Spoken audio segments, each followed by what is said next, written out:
Everyone, it's advocate Mishika Gupta and आज के इस वीडियो में हम कवर करने वाले एक इंग्लिश कॉन्ट्रैक्ट लॉ का बहुत ही famous case, landmark judgement, that is Balfour versus Balfour 1919 का ये केस है। इस केस लॉ ने intention to create legal relation का एक प्रिंसिपल स्टैब्लिश किया। ये प्रिंसिपल बोलता है कि किसी भी एग्रीमेंट को लीगली बाइंडिंग या फिर कॉन्ट्रैक्ट की तरह एनफोर्स करने के लिए जो भी पार्टीज इन्वॉल्व हैं उनका लीगल रिलेशन बनाने का एक इंटेंशन होना चाहिए। अब इस केस को सिंपल लैंग्वेज में समझते हैं, फैक्ट से स्टार्टिंग करते हैं। सो मिस्टर बाल्फोर एक सिविल इंजीनियर थे जो सेलोन में गवर्नमेंट के लिए काम करते थे। उनकी वाइफ मिसेस बाल्फोर उनके साथ वहां रहती थी। अब 1915 में मिस्टर बाल्फोर और मिसेस बाल्फोर दोनों इंग्लैंड में छुट्टी मनाने के लिए आए थे और वहां पर मिसेस बाल्फोर बीमार हो जाती हैं। तो उनके ट्रीटमेंट के लिए डॉक्टर्स उनको सलाह देते हैं, एडवाइस करते हैं कि वो इंग्लैंड में ही कुछ टाइम के लिए उनका ट्रीटमेंट वहीं पर करवाया जाए। अब सेलोन वापस जाने से पहले मिस्टर बाल्फोर अपनी वाइफ मिसेस बाल्फोर से ओरली प्रॉमिस करते हैं कि वो उनको 30 यूरो पर मंथ भेजते रहेंगे उनकी देखभाल के लिए, उनके ट्रीटमेंट के लिए। और क्योंकि मिसेस बाल्फोर को इंग्लैंड में ही रहना पड़ेगा तो एक ओरली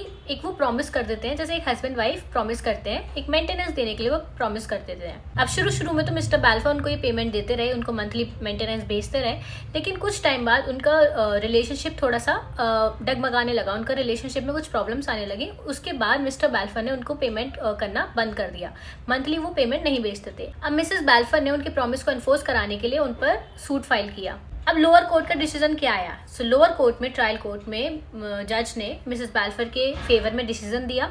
उन्होंने ये कहा कि एक वैलिड कॉन्ट्रैक्ट है क्योंकि मिसेस बाल्फोर ने एक कंसिडरेशन प्रोवाइड किया था इंग्लैंड में रहने के लिए अग्री करके। उनके हिसाब से ये मतलब था कि वो अपने हस्बैंड के साथ रहने का आराम छोड़ रही थी, तो ये एक कंसिडरेशन था। सो इस वजह से ट्रायल कोर्ट ने इसको एक वैलिड कॉन्ट्रैक्ट बताया। अब मिस्टर बाल्फोर ने लोअर कोर्ट के डिसीजन के अगेंस्ट अपील फाइल किया। अब कोर्ट ऑफ अपील ने कहा कि वो अग्रीमेंट लीगली बाइंडिंग कॉन्ट्रैक्ट नहीं था क्योंकि जब पार्टीज ने वो प्रॉमिस किया था तो उनका लीगल रिलेशन बनाने का कोई इंटेंशन नहीं था। अब उनकी जो रीजनिंग थी वो कुछ ऐसे पॉइंट्स पर थी। फर्स्ट इसमें बात की जा रही है डोमेस्टिक अग्रीमेंट्स के बारे में। तो हस्बैंड और वाइफ के बीच में ऐसे कई डोमेस्टिक अग्रीमेंट्स बनाए जाते हैं, उन्हें जनरली नेचुरल लव और अफेक्शन के बेस्ड पर ही माना जाता है और वो लीगल कॉन्सिक्वेंस के बारे में नहीं सोचते हैं। वो एक मैरिड कपल के ऑर्डिनरी घर के अरेंजमेंट्स के पार्ट होते हैं। तो ऐसे अग्रीमेंट जो नेचुरल लव एंड अफेक्शन के बेसिस पर बनाए गए हैं वो लीगली एनफोर्सेबल नहीं होते, क्योंकि जब ऐसे अग्रीमेंट्स बनाए जाते हैं तो उनका इंटेंशन नहीं होता लीगल रिलेशनशिप क्रिएट करने का। लेकिन इसमें बात की गई लैक ऑफ अटेंशन के बारे में। इसमें अपनी डेली लाइफ में स्पाउसेस बहुत सारे अरेंजमेंट्स करते हैं, अगर ऐसे अग्रीमेंट्स पर सूट फाइल करने लग गए तो कोर्ट्स में फालतू केसेस बन जाएंगे।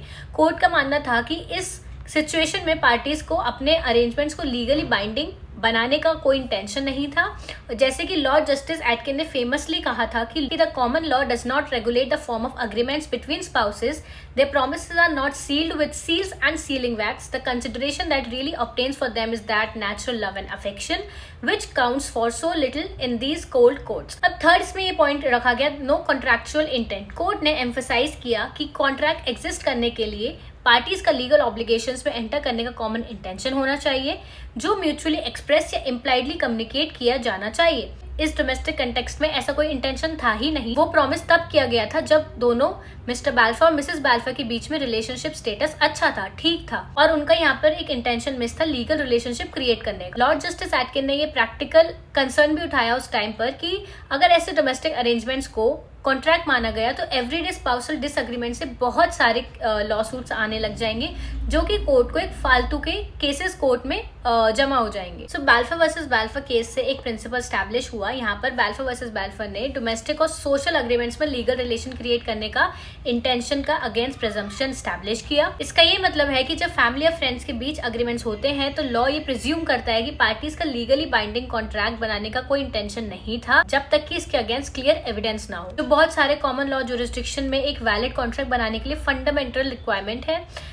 इसने डिस्टिंक्शन किया between social and domestic and commercial agreements में। इसने लिमिट ऑफ कॉन्ट्रैक्ट लॉ भी बताया। ये केस बेसिकली हाईलाइट करता है कि हर प्रॉमिस या अग्रीमेंट अगर उसमें कंसिडरेशन भी हो तो भी वो लीगली एनफोर्सेबल कॉन्ट्रैक्ट नहीं होता है। यहाँ पर पार्टीज का इंटेंशन बहुत इंपॉर्टेंट होता है। तो बाल्फोर वर्सेस बाल्फोर एक क्रूशियल केस है, स्पेशली डोमेस्टिक और सोशल अरेंजमेंट्स के कंटेक्स्ट में। सो आई होप आपको ये केस समझ आया होगा। अगर ये वीडियो हेल्पफुल लगा हो तो लाइक करें, शेयर करें, सब्सक्राइब करें, वरना जाने दें। Thank you for watching.